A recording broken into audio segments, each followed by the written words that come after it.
آمين بسم الله الرحمن الرحيم تبارك الذي بيده الملك وهو على كل شيء قدير الذي خلق الموت والحياة ليبلوكم أيكم أحسن عملا وهو العزيز الغفور এরকম ভাবে যখন সহিভাবে কোরআন তেলাওয়াত করতে থাকবেন আল্লাহ তাআলার আসমান থেকে রহমত নাজিল হবে বলেন সুবহানাল্লাহ। আল্লাহ তাআলা বলেন সহি শুদ্ধভাবে যখন বান্দা আমার কোরআন তেলাওয়াত করে সেই বান্দা তখন সাধারণ মানুষ থাকে না, স্বয়ং আমার পরিবারের লোক হয়ে যা বলেন সুবহানাল্লাহ। সেই জন্য বন্ধু কোরআন তেলাওয়াত শেখার দরকার আছে কি নাই? কে কে কোরআন পড়তে পারেন একটু হাত তোলেন তো। নারে তাকবীর, হাত নামান মাশাআল্লাহ। যারা পারেন না তাদের শেখার দরকার আছে কি নাই? আমি একটা পরামর্শ দিচ্ছি আজকে, ছোট ছোট বাচ্চারা মক্তবা যায় যদি শিখতে পারে, আপনি কেন পারবেন না? পারবেন কি পারবেন না? অবশ্যই মসজিদে একজন সুন্নিয়তের আলেমের সাথে সম্পর্ক রেখে যখন আপনি শিক্ষা শুরু করবেন, দেখবেন হাঁটি হাঁটি পা পা করতে করতে আপনি কোরআন শরীফ লিখে ফেলবেন বলেন সুবহানাল্লাহ। এই শিক্ষা অবস্থায় যদি আপনার মৃত্যু হয়, এই শিক্ষা কোরআন শিক্ষা অবস্থায় যদি আপনার মৃত্যু হয়, নিঃসন্দেহে আল্লাহ তাআলা আপনাকে শহীদি দরজা দান করেন বলেন সুবহানাল্লাহ। শুধু তাই নয়, দয়ার নবীজি মায়ার নবীজির দিদার নসিব হবে বলেন সুবহানাল্লাহ। সেই জন্য কোরআন শিক্ষার দরকার আছে কি নাই? একবারে নাবালিগ শিশু 30 পারা কোরআনের হাফেজ, কোরআনের হাফেজ তারাবি পড়তে যায়, তার পিছনে তারাবি পড়তে চায় না মানুষে, না সে তো এখনো সাবালেগ হয় নাই। চিন্তা করেছেন একজন নাবালেগ শিশু যদি 30 পারা মুখস্থ করতে পারে, বন্ধু আপনি কেন পারবেন না 30 পারা শিখতে? অবশ্যই আপনি হাফেজ না হতে পারেন, কমপক্ষে দেখে দেখে আমল করতে হবে, ঠিক না ঠিক? দেখে দেখে পড়তে হবে। মুখস্থ পড়ার সব কি? মুখস্থ যখন আমরা পড়বো, এক হরফে 10টি করে নেকি পাবো। এক হরফে যদি 10টি নেকি হয়, যারা শুনবে কতটা 20 নেকি হবে বলেন সুবহানাল্লাহ। আর যারা দেখে দেখে কষ্ট করে করে পড়বে, দেখে দেখে পড়ার কারণে আল্লাহ তাআলা ডবল সব দান করেন বলেন সুবহানাল্লাহ। ডবল সব। মুখস্থ পড়লে যে সব, না দেখা পড়লে কম সব, আর দেখা পড়লে বেশি সব বলেন সুবহানাল্লাহ। যে যারা হাফেজ তারা তো না দেখেই বেশি পড়ে, আর যারা দেখা পড়তে পারে না, হাফেজ না, তারা দেখা দেখা পড়ে। দেখা পড়লে কষ্ট বেশি হয়, দেখা দেখা পড়লে সময় বেশি লাগে, সেই জন্য আল্লাহ তাআলা তাদেরকে সওয়াবও বেশি দান করে বলেন সুবহানাল্লাহ। সেই জন্য কোরআন শিখার দরকার আছে কি নাই? কোরআন শিখার দরকার। হাফেজ আবুল বারাকাত মক্কার জমিনে একটা সিস্টেম ছিল, ওই নদীতে পানি আসতে হলে প্রতি বছরই একটি সুন্দরী যুবতী সেই নদীর ভিতরে দিতে হয়। নদীর মাঝখানে সুন্দর এরকম একটা স্টেজ বান্ধা আছে, চতুর্দিকে গ্রিল দিয়া বেড়া দেওয়া, ভিতরে বসায় রাখে। যখনই ভিতরে বসায় রাখা হয়, এই নদী থেকে বিশাল একটি জানোয়ার বের হয়ে তাকে খেয়ে ফেলবে, সঙ্গে সঙ্গে সেই নদীতে পানি চলে আসবে। সুবহানাল্লাহ বলেন। হাফেজ আবুল বারাকাত বলেন, আমি হাফেজ হয়েছি যেই বাড়ি থেকে লজিং খেয়ে আমি হাফেজ হয়েছি, সেই বাড়িওয়ালার সাথে একটু দেখা করার জন্য যাব। যখন দেখা করার জন্য গেল, দরজার ভিতরে বসে বসে তার লজিং মাস্টার নিয়ে বসে বসে কান্না করে। জিজ্ঞেস করে, খালা আপনি কান্না করেন কেন, কি সমস্যা? বাবা তুমি তো জানো আমার একজন মেয়ে, আমার একটাই মেয়ে, আর কোনো সন্তান নয়। সেই সন্তানটাকে নির্ধারণ করা হয়েছে এই বছর সেই নদীতে দেওয়া হবে, সেই জন্য আমি কান্না করতেছি, আমি একা কিভাবে থাকবো? হাফেজ আবুল বারাকাত বলেন, ওই খালা আপনার কান্না করতে হবে না, আমি হাদিসের মধ্যে পড়েছি আল্লাহ তাআলার 30 পারা কোরআন দুনিয়া এবং আখিরাত উভয় জাহানে সমাধান করতে পারে বলেন সুবহানাল্লাহ। সেই জন্য শিল্পীরা বলেন, সমাধান চাও যদি জীবনে মরণে, ফিরে চাও খুঁজে নাও চোখ রাখো কোরআনে। সমাধান চাও যদি জীবনে মরণে, ফিরে চাও খুঁজে নাও চোখ রাখো কোরআনে। তবেই পাবে সুখ শান্তির ঠিকানা, যদি মেনে নাও তুমি মনে প্রাণে। সমাধান চাও যদি জীবনে মরণে, ফিরে চাও খুঁজে নাও চোখ রাখো কোরআনে। সমাধান। মারহাবা বলুন। আমি তো হাফেজ, আমি তো 30 পারা কোরআনের হাফেজ, আপনি আমার কাছে বলুন, আমি সেই সমাধান করব। যে সরকারি পক্ষ থেকে আপনাকে যে পোশাক পরানোর জন্য আপনার মেয়েকে পোশাক পরিধান করার জন্য যে দিয়েছে, এই পোশাকগুলো আমাকে পরান, আমাকে পরিধান করায় দেন। যদি ভাই শ্বাস ধরা খায় তাহলে তো আমার মেয়ের সাথে আমাকেও নিয়ে যাবে, ঠিক না বে ঠিক? বাবা আমাকে তো এই কাজ করতে পারবো না আমি। খালা আপনাকে আমি বললাম, আপনি আমার কথা মানুন। আপনার মেয়েকে যে পোশাক পরায় দেওয়ার জন্য, সাজায় দেওয়ার জন্য বলেছে, সেই সাজানো আপনি আমাকে সাজান, সমাধান আমি করবো ইনশাআল্লাহ। ওই বন্ধুরা আমার, হাফেজ আবুল বারাকাতকে সুন্দরভাবে পোশাক পরানো হলো, সুন্দর নতুন বউর মতো পোশাক পরানো হলো। সেনাবাহিনী এসে তাকে নিয়ে গেল নদীর মাঝখানে, যে সুন্দর স্টেজ বানানো, চতুর্দিক দিয়ে গ্রিল দিয়ে বেড়া দেওয়া। ও বন্ধু, ভিতরে যখন তাকে বসে তারা লাগায় দিল, হাফেজ আবুল বারাকাত আসরের আজান হলো, মাগরিবের আজান হলো, এশারের আজান হলো, অপেক্ষা করতেছে। কোনো দেখা যায় না, কোনো ব্যবহার দেখা যায় না, নদী থেকে কোনো জানোয়ার উঠতেছে না, কোনো খারাপ জিনিস দেখা যাচ্ছে না।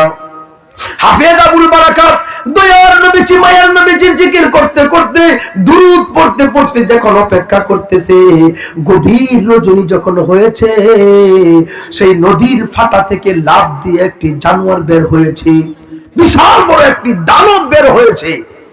হাফেজ আবুল বারাকাতের তখন পর্যন্ত সাহস ছিল, এখন সে ভয় পেয়ে গেল।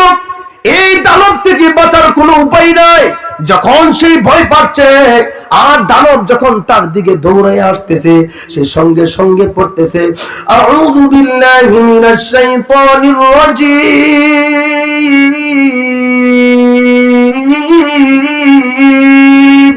আল্লাহু আকবার, বিসমিল্লাহির রহমানির রহিম।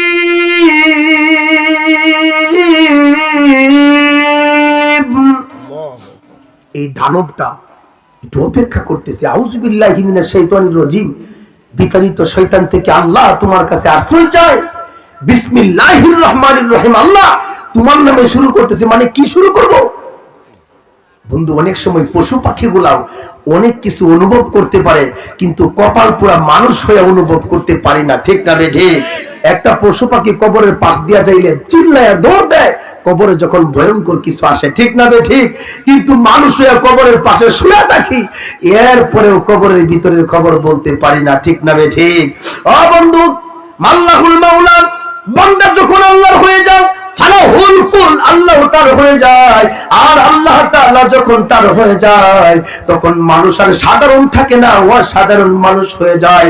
ওই মানুষটা সব কিছুই দেখতে পারে, বলেন সুবহানাল্লাহ।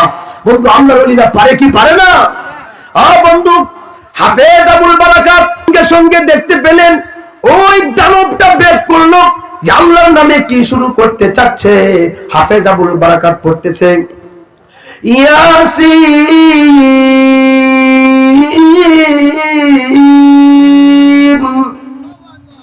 সঙ্গে সঙ্গে তার মুখ থেকে যে থুতুগুলা ছিটতেছে, গুলির মতো যায় তার গায়ের মধ্যে আঘাত লেগে সে জমিনে পড়ে গেল। সে পড়তেছে ওয়াল কুরআনিল হাকীম,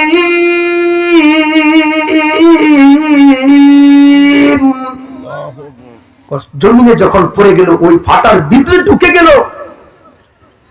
ইন্নাকা লামিনাল মুরসালিন,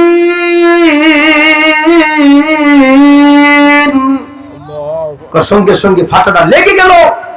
আর আসমান থেকে ডাক চলে আসলো, বজ্রপাত থেকে যখন ডাক চলে আসলো, মেঘ থেকে যখন ডাক চলে আসলো যে ওই হাফেজ আবুল বারাকাত, তুমি এমন একটি সূরা ইয়াসিনের মাধ্যমে তুমি গুলি করেছো, আর চিরদিনের জন্য দানব দুনিয়া থেকে বিদায় নিল, এমন ভাবে তুমি দাফন করে দিলে, আর জীবনে কোনদিন সুন্দরী যুবতী দিতে হবে না।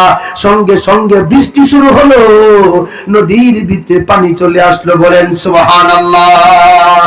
বন্ধু, সেই কোরআন শিখার দরকার আছে কি নাই?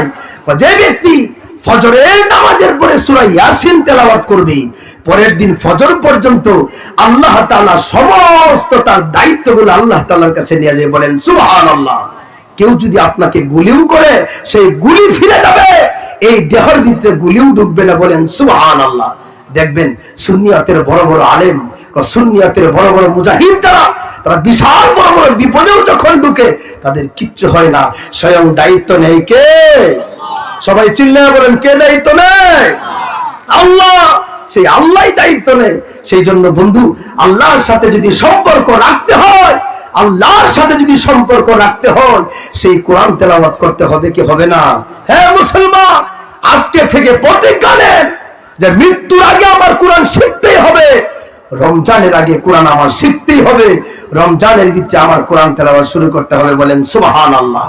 এবং নিয়ত করেন যে রমজান মাস যখন আসবে, রমজানের শুরু থেকে শেষ পর্যন্ত কয়েকবার কোরআন খতম করব। তো এইভাবেই যখন আপনার আমলকে পরিশুদ্ধ করবেন, তো আল্লাহ তাআলা জীবনটাকে সুন্দর করে দিয়ে। বলেন সুবহানাল্লাহ।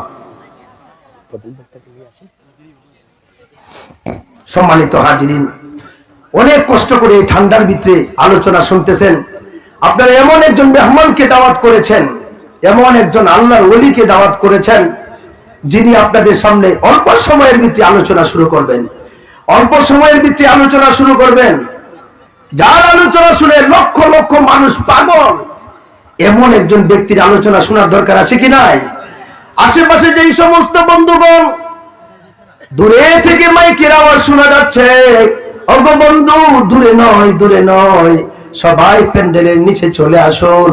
এমন একজন আল্লাহর ওলির জবান থেকে আমরা কথা শুনবো, যে আল্লাহর ওলির জবান থেকে আমরা কথা শুনে আমাদের আমলকে পরিশুদ্ধ করব, আমাদের জীবন গঠন করব। বলেন সুবহানাল্লাহ। আল্লাহুম্মা সাল্লি আলা سيدنا مولانا محمد وعلى آل سيدنا مولانا محمد لا إله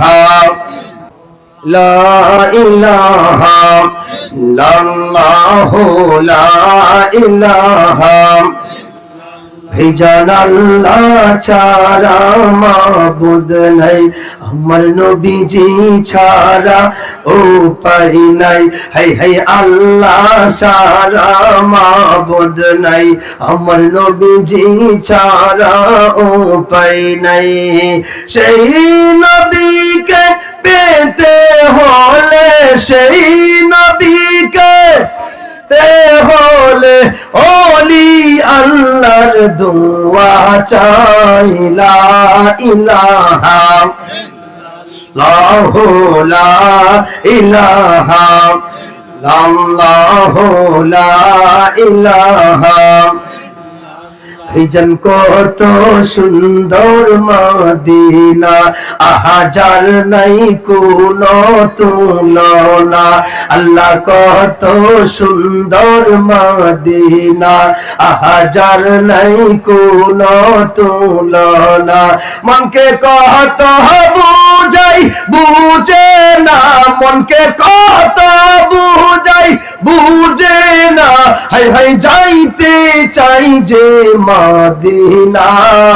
লা ইলাহা ইল্লাল্লাহু লা ইলাহা ইল্লাল্লাহু লা ইলাহা। ভাইজান তোমরা মা বাবার খেদমত ভুইলো না, হাই হাই নামাজ রোজা সাইরো না। তোমরা মা বাবার খেদমত ভুইলো না, হাই হাই নামাজ রোজা সাইরো না। আমার নবীজির দুরূদ সাইরো না, আমার নবীজির মিলাদ সাইরো না। আমার নবীজিকে বইল না। লা ইলাহা ইল্লাল্লাহু লা ইলাহা ইল্লাল্লাহু লা ইলাহা লা ইলাহা। আসিয়া বলে নে কাল্লা, হাই হাই ফেরাউন দিল কত জ্বালা। আসিয়া বলে নে কাল্লা, হাই হাই ফেরাউন দিল কত জ্বালা। আল্লাহ বলে নো জিবরাইল, আল্লাহ বলে রাইল খুলে দিল মোর জান্নাতের তালা, লা ইলাহা ইল্লাল্লাহু লা ইলাহা ইল্লাল্লাহু লা ইলাহা ইল্লাল্লাহু লা ইলাহা حسبي ربي جل الله ما في قلبي غير الله حسبي ربي جل الله ما في قلبي غير الله نور محمد صلى الله لا إله إلا الله لا إله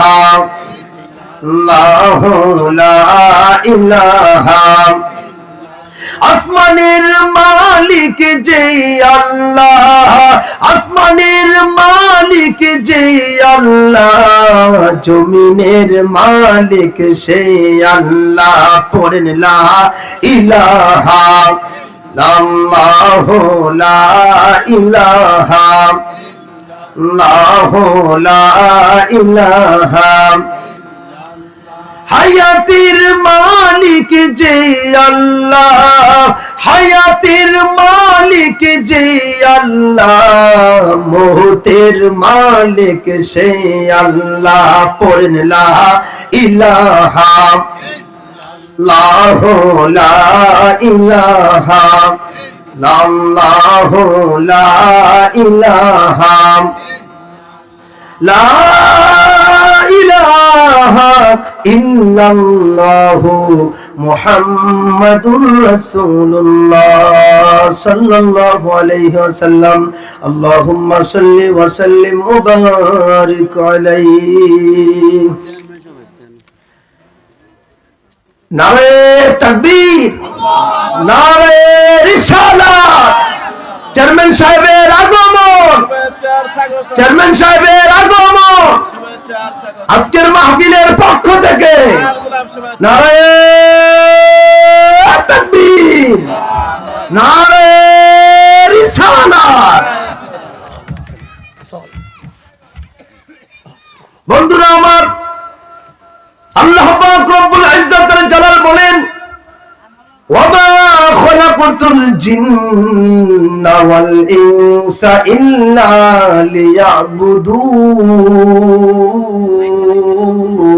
লিয়াবুদুন মারহাবা বলুন আল্লাহ তাআলা বলেন হে আমার গোলাম জিন এবং ইনসানদেরকে আমি আল্লাহ তাআলা একমাত্র আমি আল্লাহ পাকের গোলামি করার জন্য প্রেরণ করেছি। বন্ধু দুনিয়াতে আর কোন মানুষের গোলামি করা যাবে না, কোন ক্ষমতার গোলামি করা যাবে না, কোন ব্যক্তির গোলামি করা যাবে না, স্বয়ং আল্লাহ পাকের গোলামি করতে হবে, ঠিক না ঠিক? সেই জন্য বন্ধু আল্লাহর হুকুমগুলো যথাযথভাবে পালন করতে হবে। ও বন্ধু সুদ খাওয়া যাবে না, ঘুষ খাওয়া যাবে না, জিনা ব্যভিচার করা যাবে না। বন্ধু আল্লাহ নারাজ হয়ে যাবে। আল্লাহর হুকুম আহকামগুলো যথাভাবে পালন করতে হবে। 5 ওয়াক্ত নামাজ পড়তে হবে কি হবে না? আর বন্ধু নামাজের খবর নাই, মুসলমান বলে দাবি করি, নামাজের খবর নাই, আশিকে রাসূল বলে দাবি করি। ওগো বন্ধু আল্লাহর হাবিব সাল্লাল্লাহু আলাইহি ওয়াসাল্লাম বলেন যখন কান্না করা শুরু করলো আল্লাহ তাআলা পাঠাইলেন জিবরাইল, আমার বন্ধুকে বলো, ও জিবরাইল আমার বন্ধুকে বলো আর কান্না করতে হবে না। আমি রাসূলকে কথা দিলাম, ওয়াদা দিলাম, তার উম্মতকে আমি একটা ইনসাফ করব। বলেন সুবহানাল্লাহ। রাসূল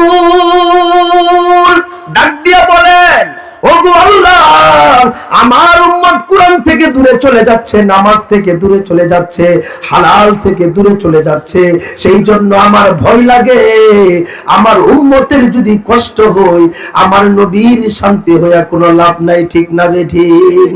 ও বন্ধু, ওগো বন্ধু তুমি আমাকে কথা দাও, ওগো বন্ধু তোমাকে আমার আসমানের উপরে নিয়ে আসবো, আরশে আজিমের ভিতরে ডান পাশে দিয়া সিংহাসনে সাজায় রাখবো। ওগো বন্ধু তুমি আর চিন্তা করো না, তুমি চলে আসো। বলেন সুবহানাল্লাহ।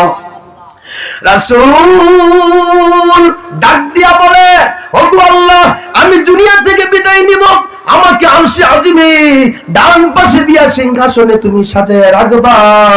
ওগো আল্লাহ, আমার উম্মত যদি দুনিয়া ছেড়ে বিদায় নেয়, আমার উম্মতরে কোথায় রাখবা তুমি আল্লাহ বলো। বলেন সুবহানাল্লাহ। নবীজি কত পাগল, উম্মতের পাগল। শেষ নিদানে নবী বিনে কোনো গতি নাই। ঠিক না ঠিক? নবী ছাড়া কোনো উপায় নাই। বন্ধু, দুনিয়াতে সবই নিমুখ হারাম, কিন্তু দয়াল নবীজি কখনো নিমুখ হারামি করবে না। শেষ নিদানে নবী বিনে কোনো গতি নাই, শেষ নিদানে নবী বিনে কোনো গতি নাই। সেই কারণে তাহার দিদার আমরা সবে চাই। শেষ নিদানে নবী বিনে কোনো গতি নাই, সেই কারণে তাহার দিদার আমরা সবে চাই। স্বপ্নে হলেও দেখা দিও, স্বপ্নে হলেও দেখা দিও, ভুলে যেও না। এই মনেরও সেই কামনা সোনার মদিনা, আমার এই মনেরও সেই কামনা সোনার মদিনা। মনের মাঝে আছো তুমি, মনের মাঝে আছো তুমি, কেন দেখি না। এই মনেরও সেই কামনা সোনার মদিনা, আমার এই মনেরও সেই কামনা সোনার মদিনা। ঠিক না ঠিক? নবী ছাড়া কোনো উপায় নাই বন্ধু। এই শেষ নিদানেও নবী লাগবে। ঠিক না ঠিক? বন্ধুরা আমার, সেই জন্য বলতেছিলাম, আল্লাহ তাআলার গোলামি, আল্লাহ তাআলার হুকুম আহকাম যখন আমরা যথারীতিভাবে পালন করব, তখনই আল্লাহর নবীজি শান্তি পাবে। আর আল্লাহর হাবিব বলতেছেন, ওগো আল্লাহ, তুমি আমাকে আসমানের উপরে উঠায় নিবা, আরশে আজিমের ডান পাশে দিয়া সাজায় রাখবা, কিন্তু আমার উম্মতের কোথায় রাখবা? আল্লাহ তাআলা ডাক দেয়া বলেন, রাসূল, ওগো হাবিব, তোমার সাথে কথা দিলাম, তোমার সাথে ওয়াদা দিলাম, তোমার উম্মত যখন দুনিয়া থেকে বিদায় নিবে, 3.5 হাত মাটির নিচে আমি আল্লাহ তাআলা সুন্দরভাবে সাজায় রাখবো। বলেন সুবহানাল্লাহ। আল্লাহ রাসূল ডাক দিয়া বলেন, ওগো মালিক, এই তোমার আরশে আজিমে আমি থাকতে চাই না, আমি 3.5 হাত মাটির নিচে পড়ে থাকতে চাই। সমস্ত উম্মতকে বুকে নিয়ে আমি ঘুমাবো, সমস্ত উম্মতকে আমি বুকে নিয়ে ঘুমাবো। আর সমস্ত উম্মতকে যখন বুকে নিয়ে ঘুমাবো, আমার শান্তি লাগবে। বলেন সুবহানাল্লাহ। নারায়ে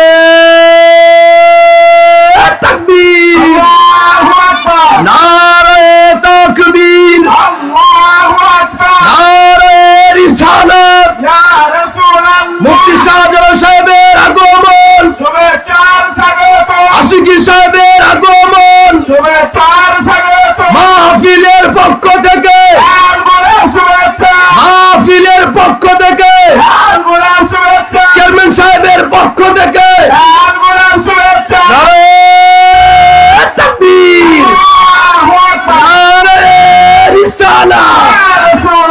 প্রধান বক্তার আগমন, শুভেচ্ছার স্বাগত। প্রধান বক্তার আগমন, শুভেচ্ছার স্বাগত। নারায়ে তাকবীর, নারায়ে রিসালাত। সম্মানিত হাজিরিন, প্রধান বক্তা চলে এসেছেন, আর কথা বাড়াবো না। এখন আমরা যে আলোচনা শুনবো, নুরানি ইরফানি আলোচনা শুনবো আমাদের প্রধান বক্তার জবান থেকে। আল্লাহ পাক যেন প্রধান বক্তাকে ভিতর থেকে এমন কিছু আলোচনা বের করে দেয়, যেন আল্লাহ পাক আমাদের এই জীবনটাকে আলোকিত করে দেয়। বলেন সুবহানাল্লাহ। সম্মানিত হাজিরিন, যদি কথার ভিত্তিতে কেউ ব্যথা পেয়ে থাকেন ক্ষমা করে দিবেন। ওয়া আখিরু দাওয়ানা আলহামদুলিল্লাহি রাব্বিল আলামিন। আসসালামু আলাইকুম ওয়া রাহমাতুল্লাহি ওয়া বারাকাতুহু।